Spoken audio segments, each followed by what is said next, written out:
Posting on TikTok has made us a hell of a lot of money, and I wanted to kind of explain some of the ideas and like how I come up with ideas for this channel.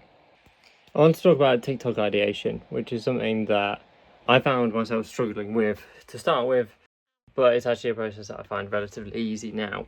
A lot of it's kind of having a look and seeing what your competition's doing and basically finding out what works and then doing the same thing.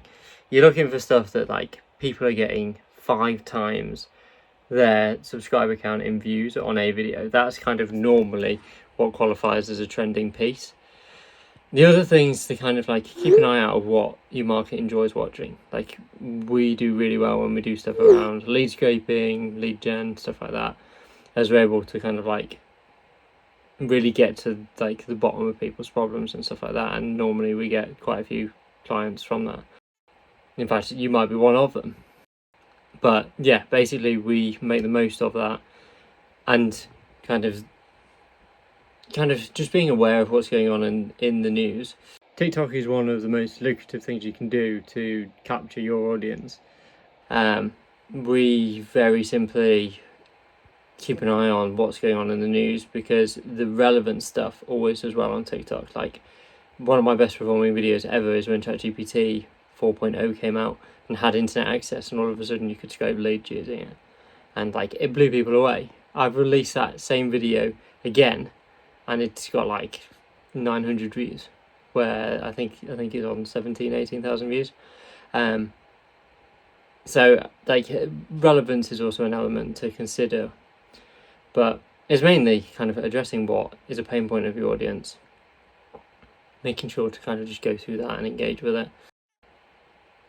I find the best way to come up with ideas is sit and write them down and just like sit there with nothing else, no distractions, and just sit and write down like loads of ideas of what you can do. There's a nice split of evergreen stuff where people will basically forevermore will be searching like how to use make.com or how to decide on one niche for your marketing agency. That's probably more relevant examples for me, but let's say you're selling leads for real estate people, realtors in the US. You could talk about how you do it, and don't be afraid to give away the source, because people are way more interested when like you come up with something genius like that, and like 90% of people don't use it, but those people who see this stuff and go, wow, this kid clearly knows what it's on about, I've never heard of anybody doing this, they're going to go to you and get you to do it for them and like pay you for the privilege. So like don't be afraid to kind of like unleash everything. If you found this useful, make sure you save it so next time you run out of TikTok ideas you can come back to it.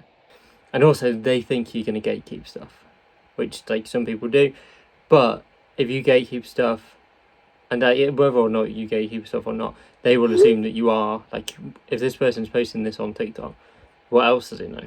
Like he's not clearly not doing this just for the fun of it. But yeah, I hope that makes sense. I'm trying to think if there's anything else. I think that pretty much covers everything we do for ideating. Part series is always a good one, so you can come up with like breaking down how you do something over 7, 8, 9, 10 steps. That always does well, even like 3 steps. Just something about TikTok's algorithm of like if you put part 2 in, like sometimes I don't even do a part 1 and just start with part 2. It also means that people scroll through my profile for longer if they're ever looking for part 1.